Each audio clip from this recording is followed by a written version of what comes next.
Hello, fellow real estate enthusiasts. I'm Richard Montano, your host of the Loudest Silent Partner, the ultimate podcast for savvy investors who want to diversify their portfolio with passive investment opportunities. Join me as we unravel the secrets of successful real estate investing, where knowledge meets profit. Whether you're a seasoned pro or just starting, we've got insights, news, and inspiring stories you need. Let's turn the page on your real estate investment journey together. This is the Loudest Silent Partner, where your investments speak volumes. All right, John, thanks for joining us on the Loudest Silent Partner. I really appreciate you coming in onto our podcast today. I met you briefly at a conference, and at that conference you spoke. And I remember when I saw you spoke, I was like, man, this guy knows what he's talking about with regards to self-directed IRAs. And I was like, holy cow, I gotta like get this guy in front of my clients, because it's such a creative and cool way to invest money in real estate. And so once we started the podcast, you were one of the first people I reached out to. I was like, let's get this guy on. So I'd love to hear more about self-directed IRAs from you and at what you do at Equity Trust Company. Yeah, absolutely. Well, Rich, thanks for having me on. And it's always a privilege to be able to speak on these topics of self-directed retirement account investing. And you're absolutely right. It's a very neat and very creative way to manage a retirement plan. See, a lot of folks aren't familiar with the concept of being able to use an IRA, 401k, or other retirement plan to invest in an asset class like real estate or other what we would call private market investments. Most Americans with their IRAs, 401ks, 403bs, TSPs, their retirement accounts, they put money into those retirement accounts over many years. And then usually they're working with a financial advisor or some sort of wealth management consultant. And if they're not, they're holding those accounts with financial institutions that only allow them to invest in stocks, bonds, and mutual funds. So we call that the public markets. And where most of our clients gravitate to is they want to invest in the private markets. Mm-hmm. When we say private market investments, we're talking about investments that tend to behave and respond differently compared to public market investments. So respond and behave differently to various economic conditions and ultimately what's happening in the overall economy. And so those private market investments could certainly be real estate, could be a single family rental property. I personally, as an investor, in addition to what I do professionally at Equity Trust, which is educate investors on how to utilize self-directed IRAs to invest in these various private market investments, I'm also buying real estate. I'm also lending money secured by real estate to other investors. And so I've learned a lot along the way. You can own individual properties in your self-directed IRA, and I never knew you could do this. Mm-hmm. I didn't learn about this until nearly 2 decades ago. I met our company founder, Dick Desich, who's widely known as the pioneer of the self-directed IRA industry. In fact, his background started similar to you, Rich, which is he got involved in real estate syndications. Mm-hmm. And that was one of the very first landmark transactions. He's known as the pioneer of the industry. He put together a small real estate syndication right outside of Cleveland, Ohio, where our home base is. And there were about 22 IRA investors, and they all invested about $6,000. And over 19 years on a triple net lease, each of those self-directed IRA investors grew that $6,000 seed amount to nearly $200,000, all tax deferred. And so that's sort of how I got my start in the business. But back to the private markets, owning a single family rental property, private money lending, and then commercial real estate. Mm-hmm. We have a number of clients, number of investors that are using their IRAs and retirement plans to invest in real estate partnerships, syndications, multifamily real estate, and other commercial properties. Yeah. Beyond that, there are other private market investments, venture capital, private equity, hedge funds, and such. But a lot of what we focus on, particularly when we do functions like this, is real estate investing and what that could look like for an investor. And at Equity Trust, we don't endorse or recommend any investments or investment strategies. Ultimately, what we do is we allow investors to take control of their retirement savings accounts. And that's what a lot of Americans want, is they want more control over what they can invest their retirement funds in and not be restricted to only investing in public market securities like stocks, bonds, and mutual funds. Right. It's interesting because, I've been doing this for about 14 years, the real estate syndication business. And about 12 years ago, I had an investor come to me and said, gosh, Rich, I have so much money in my retirement account, I almost wish could I pull money out, because we had a great investment opportunity with like really good returns on the horizon. And that investment turned out to be really great for our investors. But this guy in particular he says, I got all this money and should I do a distribution? And I was like, I don't know. I don't know if that's the right thing to do. And, and then at the same time, I had another investor approach me and said, hey, I've got, $50,000 in my self-directed IRA. Do you accept self-directed IRAs? And I was thinking, well, what is that? What is a self-directed IRA? Right. Is it what I think it is? I mean, the language is pretty simple, but, so I kind of double clicked on that, went down a rabbit hole, and then I was like, wow, this is crazy. So I immediately transferred over my IRA. I rolled over my IRA from where I was at, because where I was at, I couldn't invest in these, private investments. So I couldn't take those and self-direct them, right? Right. Other than investing with, the stocks and mutual funds and whatnot that they offered. So I rolled those funds over, and then I was immediately empowered to do that. So it was interesting. I did that before the two investors actually finished their investments with me, because I was so excited about it that I had to move on it. And, and over the years, we've had investors use self-directed IRAs, and I've encouraged it so much that, because like you mentioned, it's an empowerment, right? When you're limited in what's just available to the public, in the public markets, you're looking on the sides and seeing your friends invest in these real estate deals, or, my fund in particular was a flip fund. We were flipping houses, and it was exciting, and, we were doing great. These investors are looking at it saying, well, how do I do that? So I've tried to educate over the years about self-directed IRAs to what my knowledge has been, and I don't have a lot, not nearly as much as you.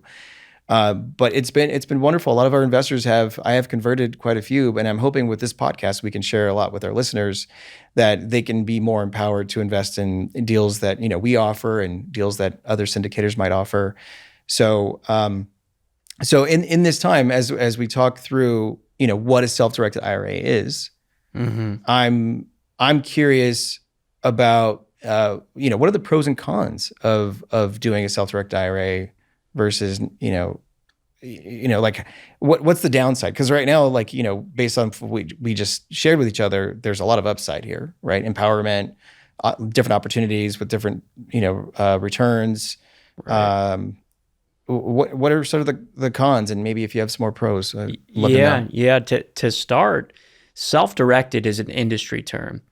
So there's this common misconception out there that if you take money from your retirement account to then invest in real estate, just like you were saying before, the gentleman that thought that in order to invest in real estate with his retirement account, he had to distribute money. And as you'll learn, if you distribute money from this highly tax privileged account, you have to pay a penalty if you're under 59.5. The qualified retirement age in the United States is 59.5.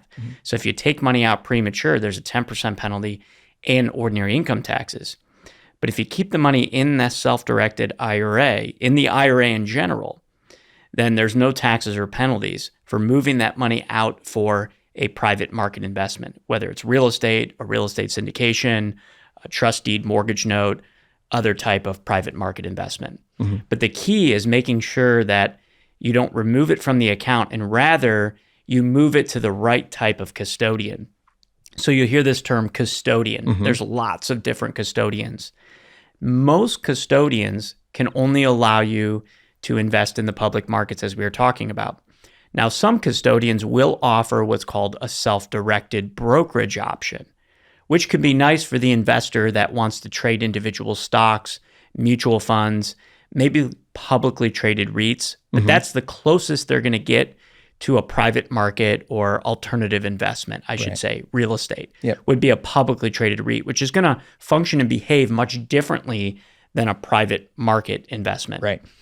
And so the way to unlock that money appropriately is to transfer it into a self-directed IRA with a custodian that permits one to invest in private market opportunities. So that's the first sort of fundamental piece, is that self-directed is an industry term. In fact, a lot of folks, when they look at these types of things and they go to their financial advisor or they go to a friend or maybe another family member, and they say, hey, I'm going to buy real estate with my retirement plan. And there's a lot of naysayers out there. Yes. So Rich, I got to warn your audience. Yeah. They're going to come across naysayers because remember, most financial institutions, they don't have the financial incentive to show people how to invest in private market opportunities.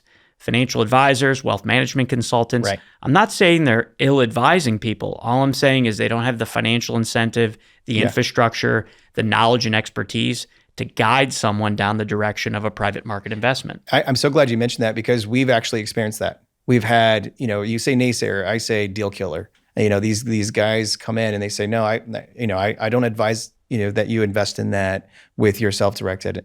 And they're a trusted partner for these investors, right? They've done business with them over the years. So it's hard to overcome that.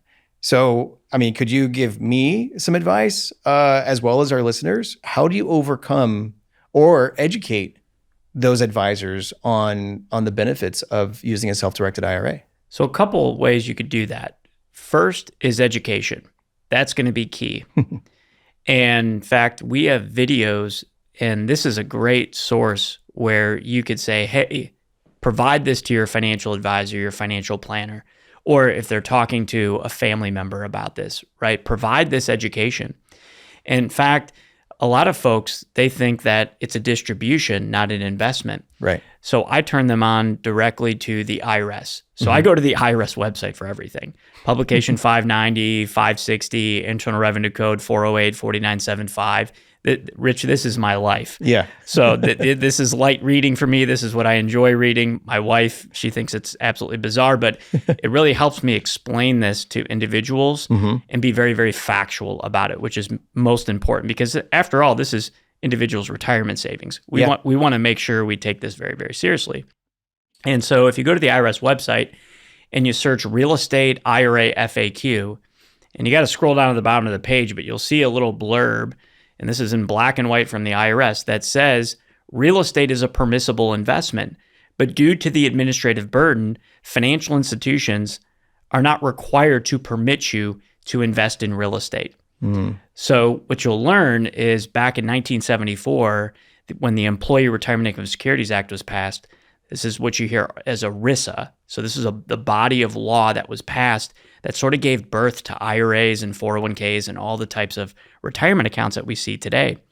And when they wrote this legislation, they were exclusive rather than being inclusive. So the law tells us what we can't invest in, not what we can invest in. There's very, very few things that you cannot invest in with your retirement account. Real estate is a permissible investment. Real estate syndications are permissible investments. So the first is education. Yeah. The second, I would say, Rich, is having a bold conversation. So unfortunately, and I was conditioned this way as well. My degree and my background is in finance. I was heading down this trajectory of becoming a financial advisor. I spent thousands of dollars in finance and investment school, and I never learned about a self-directed IRA. I never learned that you could invest in real estate. But my background, even prior to that, was in real estate. I worked for a small family that owned a lot of commercial real estate and some residential real estate. And I worked for them from a very young age, from when I was a teenager all the way through college. And I saw how well they did in real estate and how they built this empire for themselves and future generations. Real estate and other businesses. They were entrepreneurs. And I thought, wow, that's interesting. Real estate is an interesting asset class. That's how I learned about real estate as an asset class. But when I went away to college, I never learned that you could own real estate in an IRA. I was conditioned to think, as most Americans, let's just be bold and say, most Americans are conditioned, maybe even be a little bit more bold and say brainwashed, into thinking that the only way to save for retirement, the only investment strategy that they can utilize is take money, put it away, and then put it in the public markets and hope everything works out okay. No one is out there empowering people to buy and hold real estate in their self-directed IRA. Even though there's some incredible advantages, people aren't empowering people to do that. And so the first, again, is education. And how do we overcome that? We overcome that by taking advantage of resources like this. I have an entire YouTube page with all kinds of videos, actually a video that specifically references, show this to your CPA and financial advisor, not just your advisor, but also your CPA. Right. And then number 2 is have a bold conversation. And I'll conclude this segment, Rich, with saying that it's important that your self-directed IRA custodian, it's important that you, Rich, are one member of an investor's financial team. You know, an investor is going to have their financial planner, their advisor, they're going to have their certified financial planner, possibly their CPA. It's important to have them included in the conversation. Don't wait until after the fact, because then they might look at this as if it's suspicious. Right. You want to get out ahead of this and allow them to do some due diligence, allow them to have a conversation with myself and my team, have a conversation with you so that they understand. And lastly, I'll say that diversification. There are many financial planners and advisors that are working with my clients that are open to private market investments because they understand it's one piece of diversification. And that individual might not be taking their entire retirement account and moving it into a self-directed IRA to invest in real estate. They may just be taking a percentage of that. Right. And so we see that very frequently in our organization is folks that are rolling over just a portion or transferring, we call that, a portion of their IRA, their Roth, their traditional, their SEP, their simple IRA, possibly a solo 401k. They're just moving a portion of that into a self-directed IRA or self-directed account in order to be able to invest in these private deals. Right, which makes sense for diversification, et cetera. And I like that idea of including them. And I've done that before in the past where I've included the financial advisor. And in many cases, it's like they're going to continue to argue because they're not financially incentivized with self-directed IRAs. And so that's one of the biggest challenges. And I try to convey that in a polite way to the investors, saying, well, you know, I'm not trying to take away from them. What I'm trying to do is help you diversify. And one of the biggest arguments that I've gotten from financial advisors, which is then conveyed through the investors, self-directed IRAs are typically not safe because they're investing in deals that are not sanctioned, right? And so that was one of the big questions, you know, I have for you is, you know, how do you overcome that? Because my response is, you know, how did you do in the markets, right? Did you make money or lose money? And you know, I've depending on the time, I've had investors say, oh, you know, I lost my ass in this market, right? They've lost 20% in their, you know, in 2001, people were losing a ton in their retirement accounts, right? And I say, well, so how is that safer than something like the deals that we offer, which are more intimate? You know, I'm the syndicator. You know me personally. You can come into my office and talk to me, and we can go and walk the property. We can go kick it, smell it, you know, see it, and so it's a much more intimate, situation. And so it is. There are risks, of course, but you know, to me, I think by the financial advisor throwing that idea out there, it puts me on the defensive. So do you have any ideas or recommendations of how I can respond to that? Yeah, so there's a few things that come to mind. And you're right, which is that financial advisor is not incentivized to offer private market opportunities. That being said, I think it's important to understand that even public market investments, right, there's risk. And if you read, you know, the prospectuses and such, right, there's risk that you could potentially see an erosion of your principal. Right. There's 20 pages of you may lose your money. Correct. That's just like any investment. And as an investor, you have to understand that. Yeah.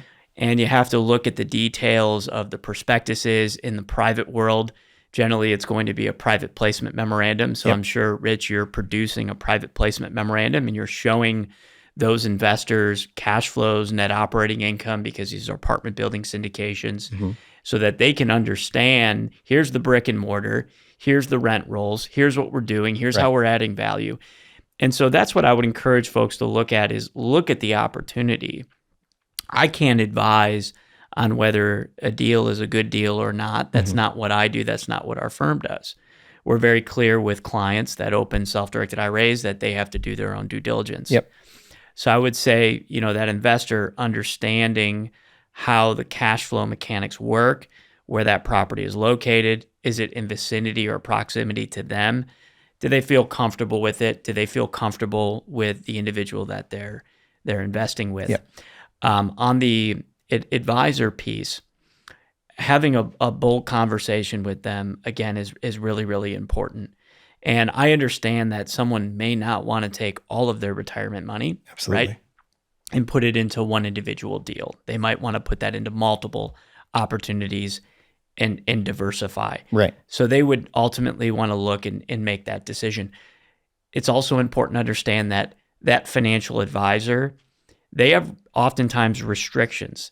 They can't be having conversations with individual investors about real estate and other opportunities because that is considered selling away from the firm. Right. If they have email documentation, that is oftentimes in those types of institutions monitored. And that advisor could get in trouble, if you will. Yeah. Because it could be looked at as if they're steering them down the path of an investment that company cannot see and cannot perform due diligence on. Right. And so that's really important for people to understand. You hear this term fiduciary, and that essentially means that individual has to put the investors, they have to put their best interest before their interests. Right.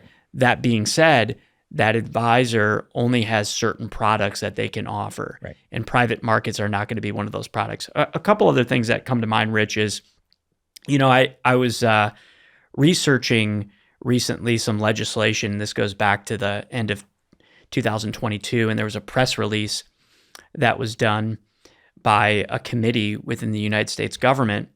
And the reason why they were doing this study is because they wanted to figure out how they could get 401ks to be on the same playing field as pensions.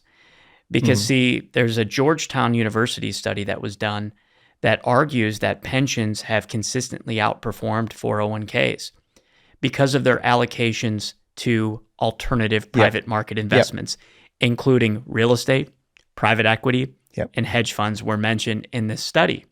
In fact, they showed that pensions had about 20% of their allocation to private market investments. And again, they were outperforming 401ks. So interesting. We even find that there's recognition out in the marketplace that 401ks, which only at this time can really invest in public market investments, aren't performing to the level of pensions, as well as when you think about endowments, sovereign wealth funds, high net worth individuals, ultra high net worth individuals. After this, I'm going up to a conference with high net worth individuals, ultra high net worth individuals. High net worth individuals being people with about $1 million to $30 million investable assets, ultra high net worth about $30 million and up. And in a Statista.com report, they show that 26% of a portfolio of high net worth individuals is invested in private market investments, sometimes called alternative investments. Right. When I say private markets, alternative investments, I'm talking about real estate, hedge funds, private equity. Yep. Ultra high net worth individuals, people with 30 million and up, 50%. No kidding. So, in our business at Equity Trust, we're not investment managers. We don't advise people, but we're certainly seeing that the market and individuals across the country are getting smarter, and they're demanding alternative private market investments. The same investments that the high net worth individuals, the pensions, the endowments, the sovereign wealth funds, same types of opportunities that they've been investing in for years and years and years. But the everyday American hasn't had access to that. That's what we call the democratization of finance. Right. And we're seeing that, and we're really excited to be on the leading edge of the technology of it. And I know, Rich, you're tapped into some technology solutions that really kind of lead the pack on how to help people in a very programmatic way be able to gain allocations to private market investments with their retirement accounts. And they can do it in a very similar fashion to what they're accustomed to now, investing in stocks, bonds, and mutual funds. It doesn't have to be overly difficult. That's it. Yeah. 14 years ago when I founded my investment company, the idea behind it was providing an opportunity for investors to participate in those types of deals that these bigger funds were getting with the higher yields, potential higher returns over 10, 20 years. And, the deals that we were looking at as an individual were just so small, and, the rates of return were pretty low. And if you wanted to compete with some of the funds and some of the bigger companies, you had to put more money up. And, I was an aerospace engineer, physicist at, a local company here. And at that time, I was doing pretty well for a young guy out of college, but I didn't have nearly enough money to invest in, some of these real estate deals that were going to provide higher returns.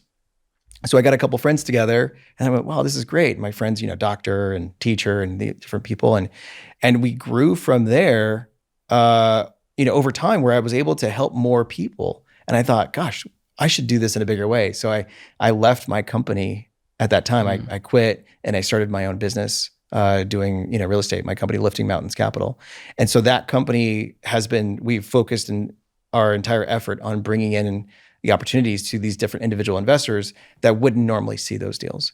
And I love when I sit and talk with people, friends or family or investors, and I share these opportunities with them and they go, wow, how can I do that? They don't understand that it's actually something that they can do. And so without trying to be salesy, I show them. I'm like, well, this is what we did last year, and here's what we did for our investors, with this fund, and here's what we're going to do. And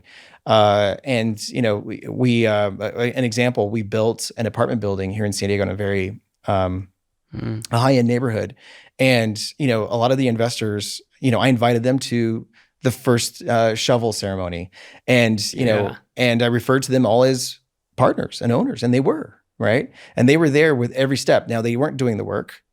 They weren't, dealing with the city on getting permits and whatnot and negotiating with contractors, but they were able to participate in this deal. And it was wonderful. I still have, investors to this day that because we had a large number of investors in that deal that are still with me today. And they all think back, remember that one deal we did? And that was so amazing. Every time I drive by it, I think, I built that. Right. I built that. So that going back to what I said earlier, that idea of intimacy with regards to your investment, you get that by investing in these private market deals.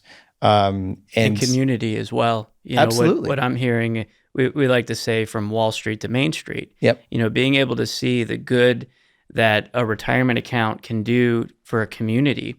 We have an entire page within our website that is dedicated to investors who are using their retirement funds to invest in real estate, and they share their stories and they share their returns.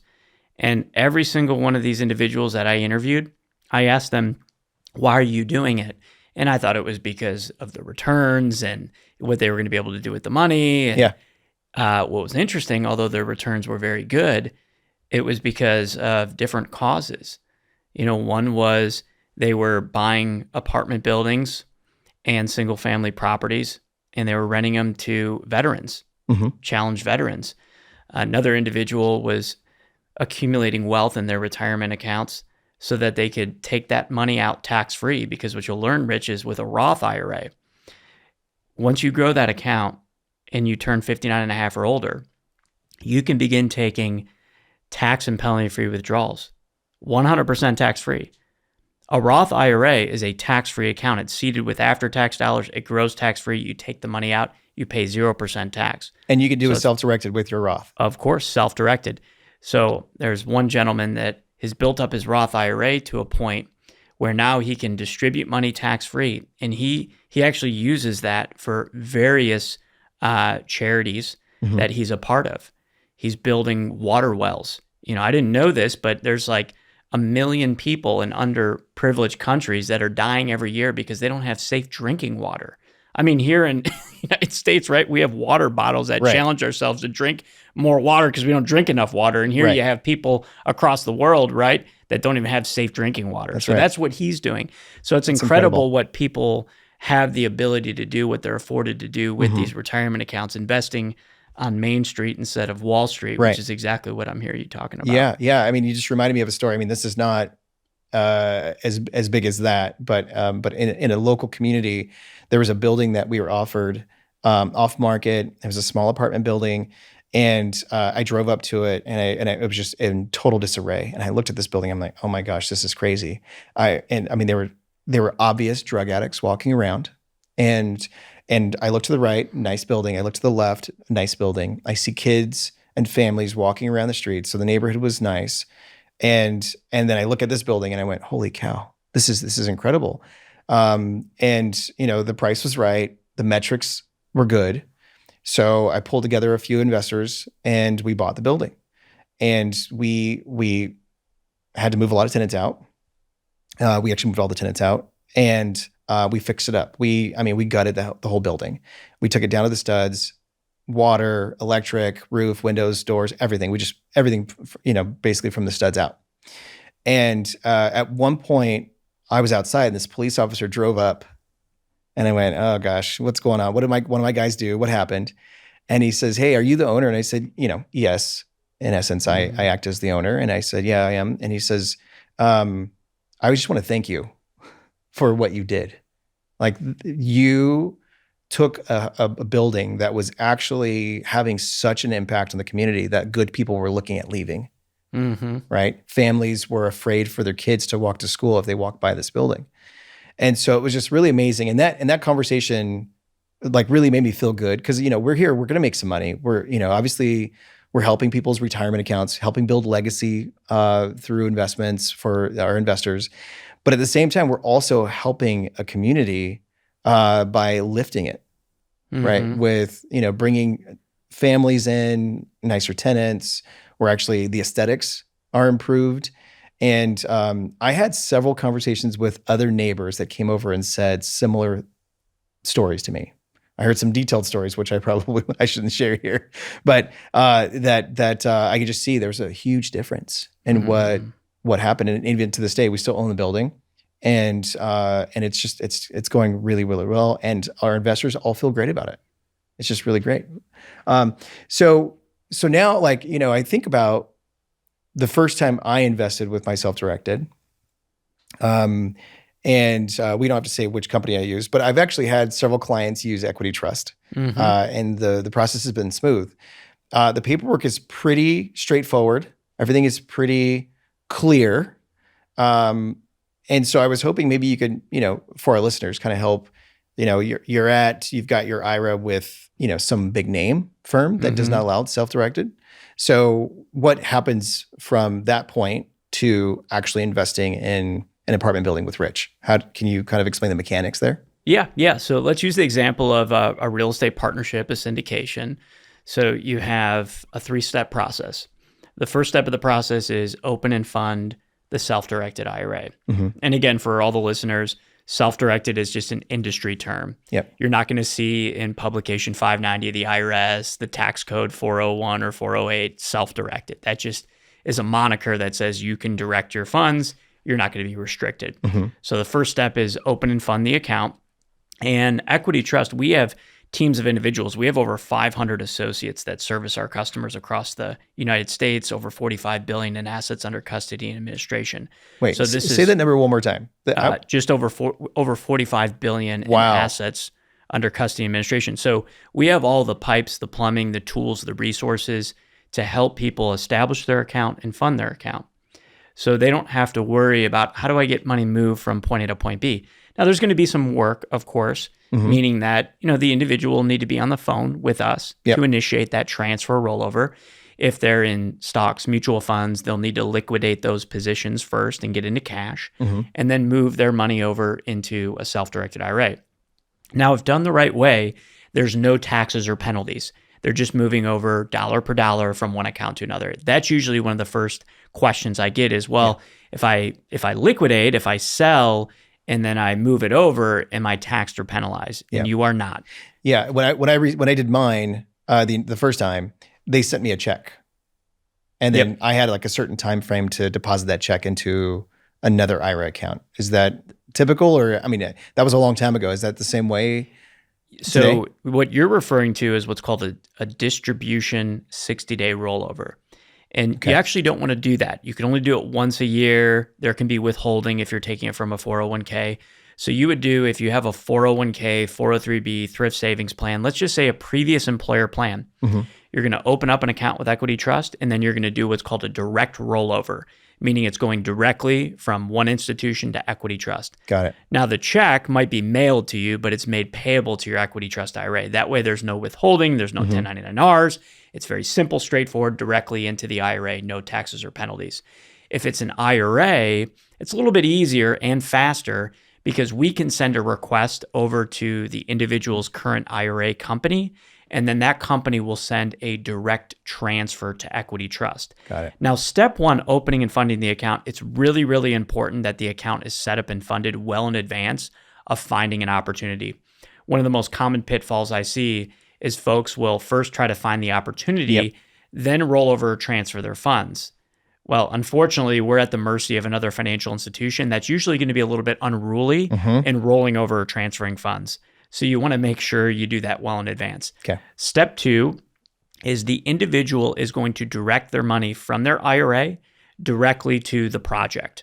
Now, if it's a real estate syndication, generally there's going to be a private placement memorandum.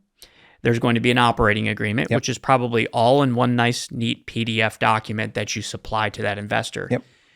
The investor would give that to Equity Trust. Ahead of time, that document may have already been given to us by you, the investment sponsor or issuer, so we don't need to worry about asking for it again, which is really nice. So that means that all the investor needs to do at that point is execute on what's called the subscription agreement. So the subscription agreement is essentially, think of it like a purchase agreement for real estate, but it's when you invest in a real estate syndication. Usually a Reg D type offer, Rule 506 Reg D type offer. And so that subscription agreement is going to be the same as if you were using non-IRA money. The only difference is because it's an IRA, let's assume it's with Equity Trust, it'll say Equity Trust Company Custodian, FBOs and for benefit of, the client's name, IRA. So instead of putting on the investor line, John Smith, John Bowens, Rich, it's going to say Equity Trust Company Custodian, FBO, the client's name, IRA, because it's their IRA. And who's in control of that IRA? The client is in control. So all the client has to do at that point is send us a copy of the subscription agreement and a simple form called a direction of investment form. And then Equity Trust will wire transfer the money directly to the bank account for the fund within 3 to 5 business days, but usually it's getting done within 24 to 48 hours. So that leads me to the other frequently asked question, which is there must be some sort of lengthy process that Equity Trust has to go through. Well, the good news is there's not, because Equity Trust is a non-fiduciary trustee custodian, which is good for the investor because it means they can be in full control. They say, Equity Trust, you're my custodian, you're the conduit for this account. I want you to direct money from my IRA directly to this entity, and we direct the money accordingly. And then from there, step 3 is just monitoring and managing the investment. So all flows of capital go back into the self-directed account. If there were any capital calls, those monies would come from the account. If there's eventually an exit, let's say in 3, 5, 10 years, whatever that looks like, any redemptions, all that money just flows back into the IRA. So think of it just like investing in a stock. Money goes out, and then dividend income flows back in. You sell the stock, you have capital gains going back into the IRA. So it's just money going out and in. So this 3-step process: open and fund the account, direct the funds, and then manage and monitor. And the last thing I'll mention is that for the investor's peace of mind, they're at full discretion. So they're taking control of their retirement fund, which means Equity Trust isn't telling them where to invest, how to invest. We're also not, without their permission, sending any money out the door. So the investor has that added security of knowing that Equity Trust is the custodian, and Equity Trust is only sending money out, only acting, only affecting a transaction when the client says, please send the money out. And while they're in a cash position, we have a specially crafted cash management system which can actually allow an investor to achieve at any one given time up to $4 million in FDIC insurance over their cash. Now, the idea is they're likely not going to hold a lot of cash in their Equity Trust account because they're going to want to deploy that cash for investments, keep it working for them. But I think it's really important for them to understand that there's a lot of rigor and discipline with respect to how that cash is managed, which I know is, a very sensitive topic, especially now. We're regulated by the South Dakota Division of Banking. So there's very specific standards and protocols that we have to follow for our customers as they're managing their accounts. Are those cash accounts accruing interest, or are they non-interest bearing? They are interest bearing, but the interest is very minimal. Very low. So the incentive is for the individual investor to really move their money in and out of investments We do have technology that allows one to still invest in the public markets. Okay. So if they wanted to put their money into a public asset, they could do that. Or if they wanted to transfer it back to a financial advisor for professional management, by all means, they could do that. That way they have their IRA at equity trust for their private market investments. Yep. And then maybe they have an IRA over here at another financial institution for their public market investments. If they want to do both with equity trust, self-directed, they absolutely can do that. And that's important to mention that if someone wants to move just a portion of their IRA into a self-directed IRA environment, let's say to do their very first opportunity, Right. by all means, they can do that. They don't have to transfer it all over, and they can transfer or roll over as many times as they want throughout the year. But if they do transfer it all over, they could invest in both public and private with equity trust. That is correct. We have the platforms and the technology to accommodate both public and private. Now, on the public side, if someone called me or called someone in my firm and said, what stock or what portfolio, what mutual fund, what ETF should I invest in? We can't give those recommendations. So the investor would have to know what they should what they want to put their money in. Right. If they're not sure or they feel they need professional management, that's where maybe they would move their money from their IRA at equity trust back to a custodian or financial institution that would be able to provide that type of advice. Yeah. So I want to go back to step 2, with like the PPM and the operating agreements, et cetera. Who is the signer on those documents? What name goes on those documents? Obviously, we have equity trust, FBO, John Doe. But what if when they're filling out the paperwork, I've had this happen a few times where the investor has actually just put their name on everything and then submit that. Is that okay with equity trust? And then, the paperwork, that additional form, I forget what you called it, that additional form will reference the equity trust FBO.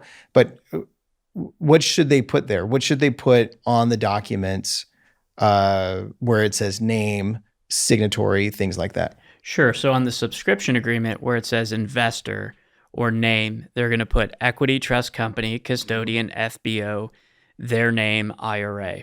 Okay. And then the signer will be the account owner, which is their name and then their signature. Got it. In other words, equity trust as the trustee custodian does not need to sign the subscription agreement.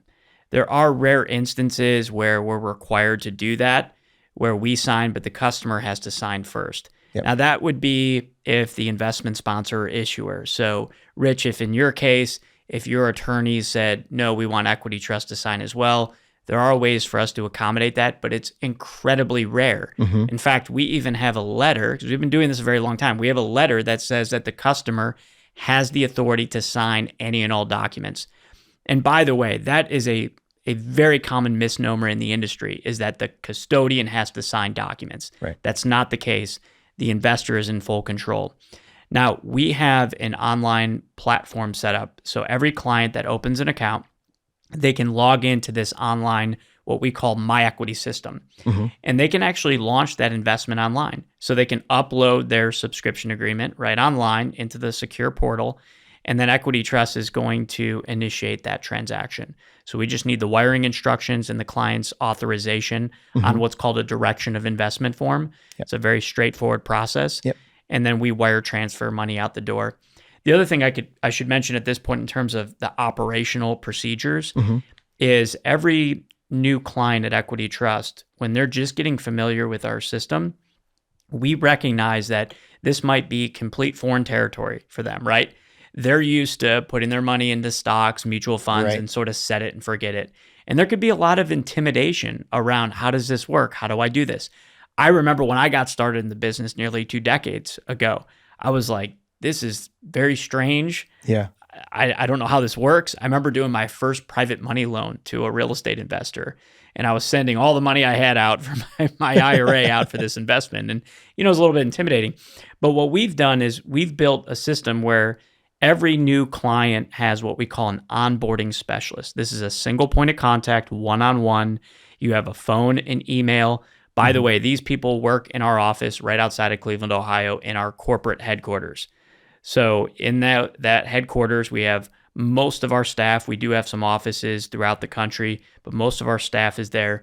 These onboarding specialists actually take each new client through the entire process. So they feel comfortable with Okay, I need to submit the documents. Okay, the investor is titled properly on the documentation, and we help them navigate those various procedural aspects. Mm-hmm. So just clarifying here for a second. So the subscription agreement says for the equity trust company FBO for the investor.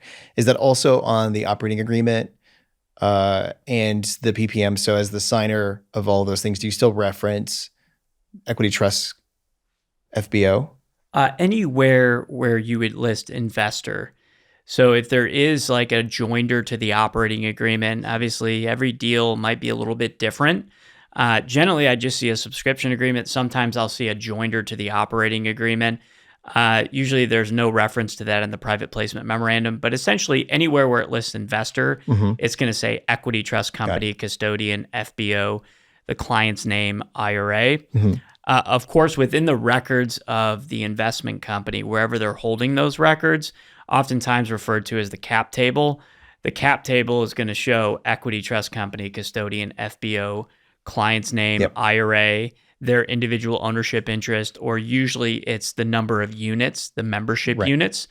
And then that way, all of the allocations in waterfall water flow can flow to the respective IRA appropriately. So all the monies go back into the IRA, of course. And if there's a direct deposit system set up, we can accept a direct deposit, goes directly into the client's IRA. And then going forward, if they want to make additional investments, they can use that same IRA, which I think is important to mention. You're not restricted to just one investment per IRA. You can have multiple investments in one IRA account. Or, maybe somebody did want to invest in a syndication, but then they also wanted to own a single family rental property. Maybe they wanted to do a private money loan or other investment. They obviously have the opportunity to diversify across different asset classes or different real estate investment strategies, all under one account. Yeah. So with jumping ahead to your step 3, investing, choosing a deal to invest in, and we've had different situations where the process has taken a long time. And I heard you say about 48 hours is your turnaround time from once you've dedicated yourself to an investment and provided your paperwork, et cetera. It's about 48 hours. Is that, that's what you said, right? That's correct. Sure. In some instances, if an investor, let's say they were late to set up their account, we will work to get that money in the door as quickly as possible. Yes, we have to be at the mercy of another financial institution, but we usually have ways in which we can reach out to them and try to get the money sooner rather than later. And then if needed, we can expedite it and send the money out within 24 hours. There's an additional fee. It's a nominal fee, usually around $75, but we can ultimately get it done. I had a client just a few weeks ago. He was closing on a real estate syndication type transaction, and there was a deadline. So if he didn't have his money sent over by this deadline, he wasn't going to have an opportunity to be a partner in the deal, unfortunately. And so he opened his account, funded the account, and made the investment in 4 business days. Oh my gosh. Now that was a challenge. And there was a lot of stress on him and us because again, we're at the mercy of the other financial institution. Once the money's in equity trust, directing the money out for an investment is a very fast, very simple and easy process, which is unlike other financial institutions, because other financial institutions, the larger financial institutions that would hold private assets, most of them won't anymore, but the ones that did, there was a very extensive and very, very costly underwriting process. And maybe I shouldn't call it underwriting process, but review process. Reviewing the documents. From our perspective, we're a directed IRA custodian. We're not doing due diligence on the deal, which allows us to do what we call an administrative review. We review to make sure that the titling on the subscription agreement is in the name of the IRA, because that's really, really important. If someone didn't put their IRA's name and put their name, it could actually be considered a prohibited transaction. So under 4975 of the Internal Revenue Code, for all of your listeners out there that want light reading, they really want to nerd out on this stuff. The 4975 is where they go. It'd be a prohibited transaction. So we review the various procedural elements like that. So that way we can make sure the documents are titled properly, and then money can get wired out the door within a short period of time. So I love your segue here. So we've talked about the benefits and the process, et cetera. Let's talk about the don'ts. What should you not do with a self-directed IRA? What should you avoid? Any practices that could get an individual in trouble, or maybe be costly with some unexpected taxes, things like that? Can you help us look for those don'ts? Yeah, absolutely. So the crash course on that is, I mentioned before that when the ERISA legislation, Employee Retirement Income Securities Act, when that was passed back in 1974, the body of law that essentially created these IRAs and 401ks, they were exclusive rather than being inclusive. So what can't we do with our IRA? And then you're going to learn everything else you can do. And there's a lot more that you can do than you can't do. So what you can't do is you can't use your IRA to invest in life insurance. Your IRA cannot be a member of an S corporation. Good news is I have never seen a real estate syndication structured as an S corporation. So folks really don't have to worry about that. Yeah. And then an IRA cannot invest in collectibles. So like artwork, rugs, antique automobiles, Pogs, Beanie Babies. I don't know if anybody remembers Pogs, right back at Pogs, but you can't invest in collectibles. Okay.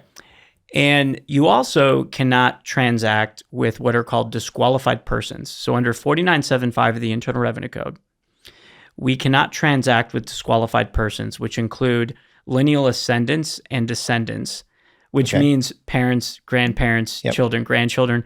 Why the tax code doesn't just say parents, grandparents, children, grandchildren, I don't know. They got to call them lineal ascendants and descendants. Just remember, people up and down the family tree are considered disqualified persons to your IRA, 401k, even HSA or other account. You're a disqualified person to your IRA. Your spouse is a disqualified person.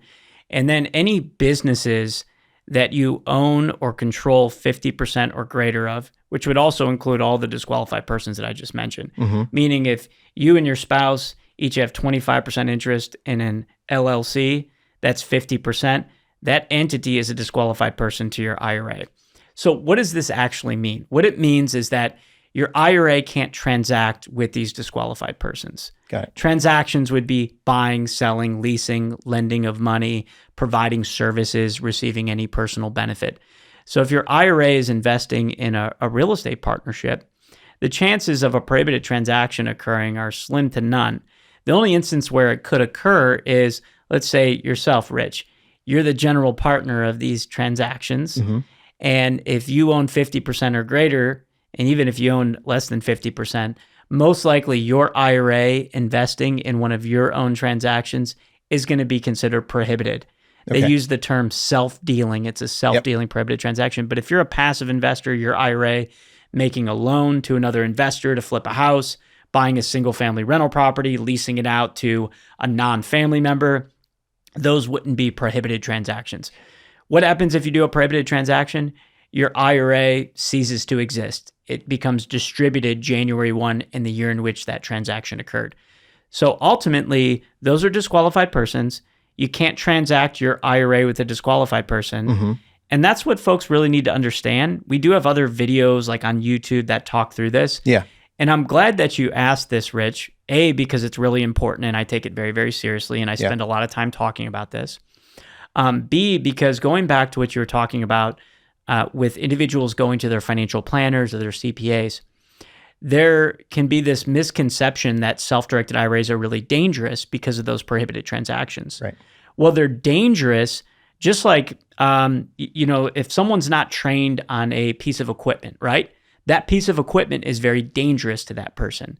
But you give that person the right training and you give them the rules and the guidelines, and now that piece of equipment can be an equipment of what I call wealth creation. So if you do things the wrong way, it could be a weapon of wealth destruction. But if you're using these accounts in the right way, they can be weapons of wealth creation, right? And that's ultimately what we want. We want to see people take advantage of. Yeah. So a couple of situations that we had in the past where I had one was an insurance company, an insurance agent of ours who used their IRA to invest in one of our apartment buildings that they also insured. So I'm curious if that would be a disqualified person. The other situation was an IRA holder was the owner of a property management company, invested in a apartment deal, and that apartment was then managed by that property manager later. while their investment was with the syndicator. So are those considered disqualified persons? So service providers, that gets gray. What you'll learn is that there are a number of areas that are considered gray areas. It doesn't mean that the IRA cannot invest. It just means additional analysis would be required. So that's where we would encourage that individual to talk to a CPA or a tax attorney to understand the risk of that transaction being a prohibited transaction. Yep. There are, of course, gray areas. There are black and white transactions, and then there are some of those gray areas. I would say that some of those are more gray area transactions. Mm-hmm.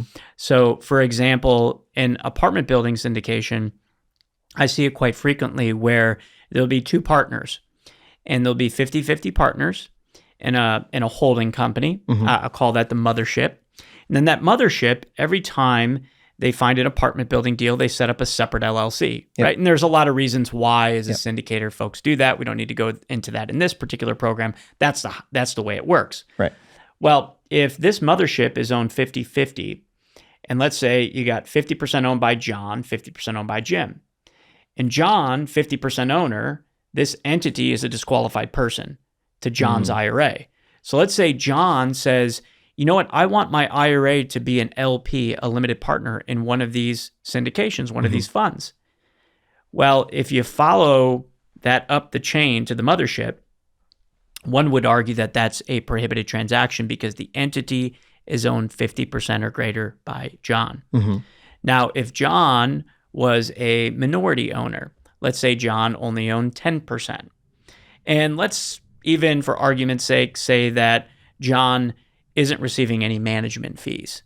Mm-hmm. In that respect, it might be okay for John to use his IRA to invest as a limited partner because the argument could be made that he's not receiving any type of personal benefit. Mm-hmm. So there's this under 4975 C1D, transfer to or use by or for the benefit of a disqualified person of the income or assets of the plan. No one's going to remember that or want to remember that. Yeah, right. That's what I call the personal benefit rule. Okay. So you can't personally benefit from a transaction. So as you can tell here, there are shades of gray. Yeah. We do tend to want to stay away from those shades of gray. That's exactly what I've stick said to the black our, and white transactions. to our investors when that's come up. I just say, I think it's just safer because there's bigger stakes here. I think it's just safer to avoid it if we can. And so we have. We did have the insurance company, the insurance broker did. We did move forward with that, but there were documents that the custodian had requested, and there was a lot of additional conversations. I mean, and it was such a small investment that basically what the custodian had requested was an opinion letter. An opinion letter. They probably got an opinion letter. Did they benefit? Would they have gotten the business if they had not invested? Yep. And so the answer was yes. They were going to get the business no matter what. And it was a $4 million fund or an investment total, and they put in like $20,000. So it wasn't a significant amount, and so the custodian actually said, "Okay, I think this is safe to move forward." So in that particular case, we did. The property management sample or example that I gave you earlier, we did not move forward with that. That was I thought that was a little dark gray and was unsafe, and I didn't want the investor to put their funds at risk. So yep. That's that. The last one I'll talk about, or at least ask you about, is as regards to the don'ts with the self-directed. What about financing? So if a self-directed investor puts fund into some sort of apartment building, for example, and that apartment building takes on debt, are there any limitations or restrictions or any potential negative impacts to the investor? So no negative impacts from a prohibited transaction perspective in most instances. When an IRA borrows money, let's say directly, so I have customers, for example, that they own single-family properties or duplexes, triplexes, and they go to a bank or a lender and they get a loan. Now, when an IRA borrows money, it has to be a special type of loan. It has to be a non-recourse loan. And when I say non-recourse, it's actually a non-recourse loan where the IRA account owner does not sign a personal guarantee. See, under the provisions of 4975 of the tax code, it's a prohibited transaction if an IRA account owner who's a disqualified person to their IRA signs a personal guarantee. Now, there are banks out there that will actually loan to IRA account owners. And so they'll make a loan to the IRA account owner. That IRA makes a down payment. Usually you have to put a little bit more money down, like 25, 35, sometimes upwards of 50% down. And then the IRA has to make the mortgage payment, of course. The IRA pays for taxes, insurance, all of the repairs, improvements. That's a key fundamental aspect of this is when an IRA buys an asset like a property, IRA has to service the loan, IRA has to pay for all the expenses, and then all profits go back into the IRA. Now, if there's no debt involved at all, let's say it's a Roth IRA, even better. Roth IRA, after-tax money, grows tax-free. So if my Roth IRA owns a property free and clear, all of the rental income flows back into that Roth IRA, 0% tax. I don't have to worry about a Schedule E. I don't have to worry about if I sell it and try to do a 1031 exchange. I don't have to worry about recapture depreciation. It's totally tax-free. So it's really, really incredible. Oh, that's interesting. But when my IRA borrows money to acquire that property, my IRA is subject to a little-known tax called unrelated business income tax, UBIT. You're also going to hear in this context of debt finance real estate, you're going to hear UDFI, unrelated debt financed income tax. UBIT and UDFI are essentially the same thing. Okay, there are other variations of UBIT, but that would be for a separate conversation. So the way this works is the taxes, you're not paying tax on 100% of your profits. You're paying taxes on the percentage of the property that's debt financed. So for example, if I bought a single family house for $100,000, now I know those are hard to come by. If you come to Cleveland, by the way, you can find them. But by the way, that's not an endorsement to come to Cleveland, okay? I'm just giving it as an example. Let's say you buy a house for $100,000 and you borrow $50,000. So you're 50% leveraged at that point. So with your IRA, in our example, I'm saying Roth IRA, you're going to pay taxes on 50% of the net profit. Now, this is very key to transitioning to apartment building syndications, the net profit. So after 50% of your operating expenses, 50% of your depreciation, right? Real estate, as we all know, you can take advantage of depreciation, right? To offset your income, maybe even show losses that offset your income. So the same would work when you're exposed to this unrelated debt financed income tax. So when you're investing in a real estate syndication, you're getting a K-1. And so that income is going to pass through and you will have some unrelated business income tax exposure, likely at some point in the future. However, keep in mind that if there's enough expenses and enough depreciation passing through, if you're under $1,000 in net income, then you're not paying any unrelated business income tax. And you don't even have to file what's called a 990T tax return. 990T tax return is the tax return for the IRA when it's exposed to this UBIT. There's a good friend of mine, his name is Lee, and he does a presentation where he says, UBIT is my friend, unrelated business income tax is my friend. And don't get me wrong, this thing is not going viral, right? Like, not a lot of people, but people in this world that want to invest in these types of opportunities, this is what they look at. So paying the unrelated business income tax isn't always a negative. In fact, a lot of times it's not a negative. You really want to look at the upside. After you have to pay the taxes long-term, what's your overall return on investment? And as a quick example, a good friend of mine, I actually went to college with, his name is Brian. He got involved in real estate as I did after school, and he had about $200,000 in an old 401k from an old job. And matter of fact, he works in financial services and banking. And he rolled over $200,000 into a self-directed IRA, and then he invested that money into an apartment building syndication. And he knows that eventually he's going to have some unrelated business income tax, but he feels confident that even after those taxes are paid longer term, when there's an exit, because that's likely when he's going to pay taxes, not now, but when there's an exit on the capital gains based on that percent debt, he's still going to be positive. He's still going to do better than what that money was doing prior to, and he feels more confident in that asset class than the public markets. Yeah. Are there ways to avoid UBIT? So like from my perspective as a syndicator, if I bring self-directed IRA investors in, are there ways I can structure the deals so that they can avoid that tax? So there's, I never like to say avoid. What I will say is, how can one, with the right strategy, how can they mitigate?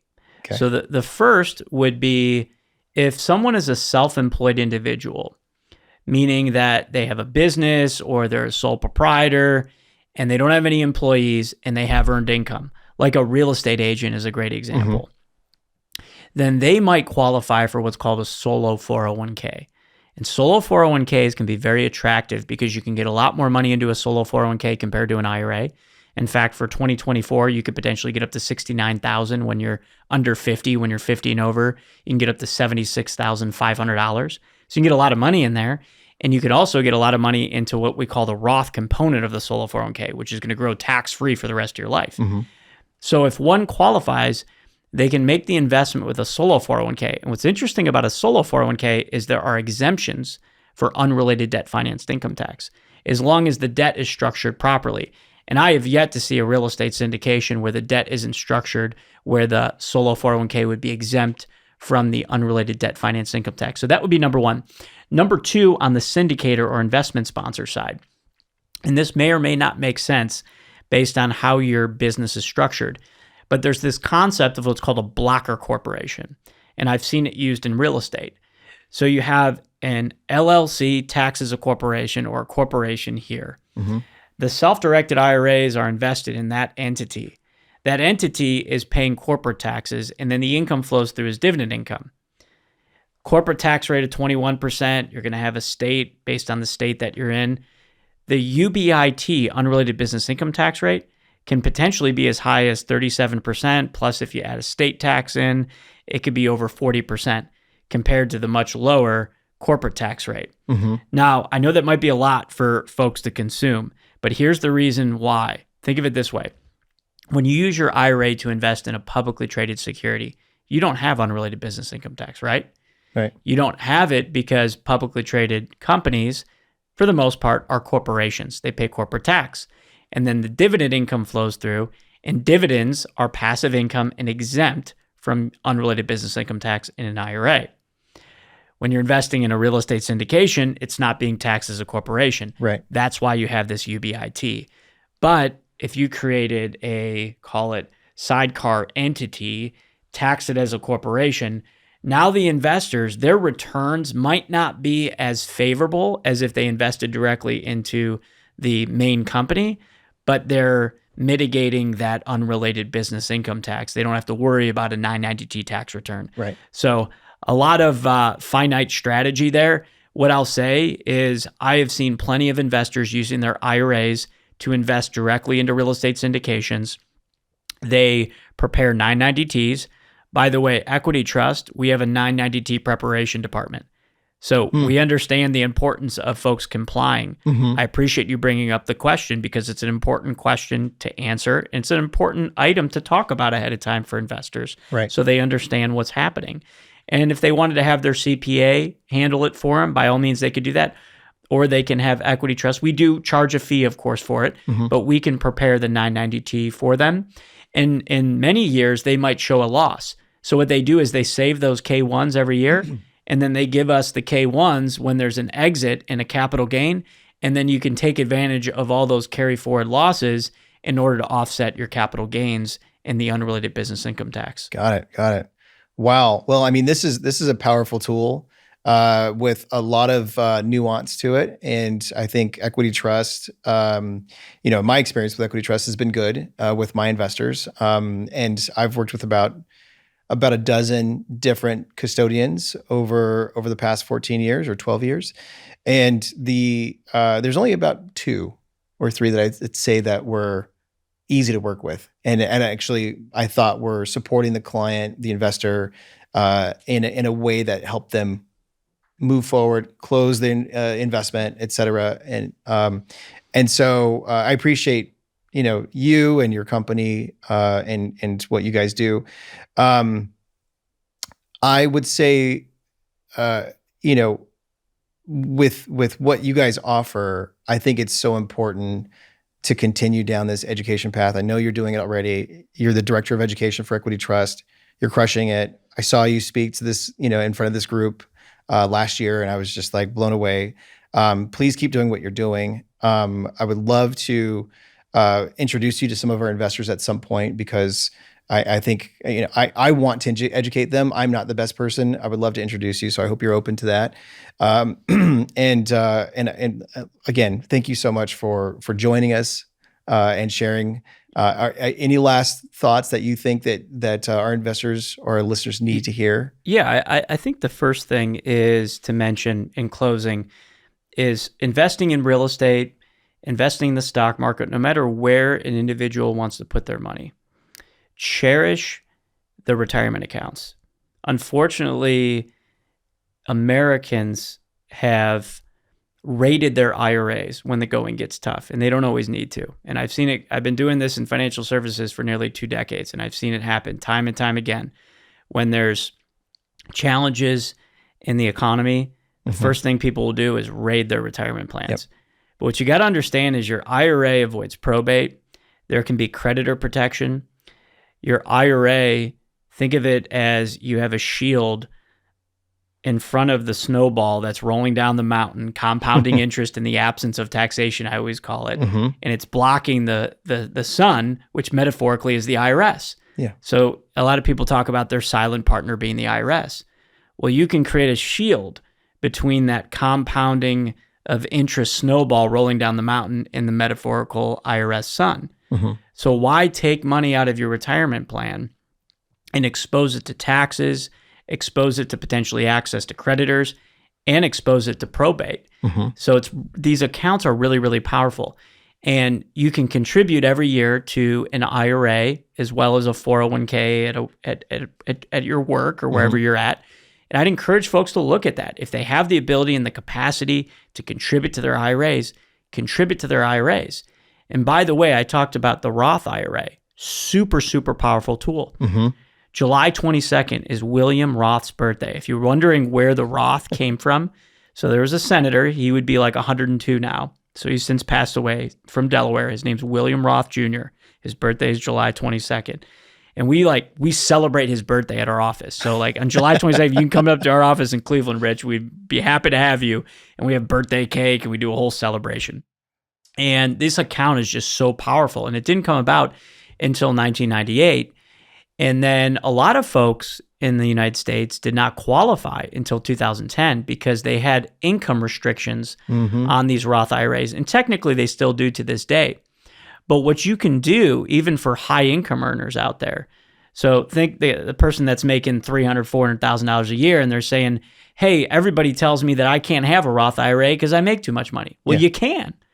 And how you do it is through what's called a backdoor contribution. You contribute to a traditional IRA first, and then you immediately convert over to a Roth IRA. It's called a backdoor contribution. Or for those that have a lot of pre-tax money already built up, like let's say they had a 401k at their work, they built up money in there over many, many years, and they say, well, it's all pre-tax. I'm going to have to pay taxes when I take the money out.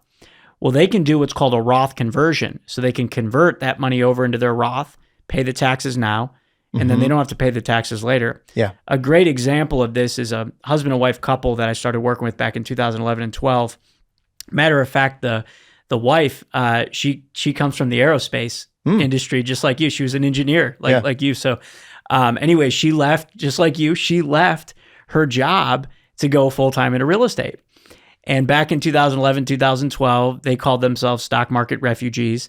They took their 401ks. They had about 117,000, took their 401ks, rolled them over to traditional IRAs, and then converted them to Roth. They paid about $30,000 or more in taxes. But they have done a variety of real estate deals, some creative, some basic. They do private money lending. They have buy and hold real estate, single family homes. And they've grown their Roth IRAs to over $2 million in properties. And they have $214,000 in annual tax-free cash flow coming into their Roth IRAs every single year. Now, they're over 59.5. That didn't happen overnight. That wasn't one deal. It was a series of deals. But now they have over $214,000 coming in every single year. They can distribute that money, and they pay 0% tax. Zero. But I'll tell you, when I asked them, hey, what do you plan on doing with that Roth IRA money? They said, we want to leave this all to our children. And if our children have children, leave it to our grandchildren. Because the Roth IRA can be an incredible estate planning or legacy planning tool. You can leave that Roth IRA to your children, your grandchildren. They pay 0% tax. It avoids probate. So as you can tell here, Rich, we're really, really passionate about this. These accounts are highly, highly cherished. I just ask folks out there, ask your audience, really cherish these accounts, really think about them, be disciplined about it, have fun with it. You know, I always tell stories about my wife and I. We do our taxes and we have the charcuterie board out. We just got done with that this past weekend. And we look at our Roths and we look at the performance of it. And I know we're in the business every day, you know, so it's easy to be passionate about it. But I think there's a lot of fun that we can have. And I think there's a lot of things in the community that we can talk about, like you talked about, all the great things that you're doing in the community here in San Diego, and how IRA investors are participating in that. What a great story. So thank you for having me, Rich, and always happy to come back. Thank you very much. Appreciate it.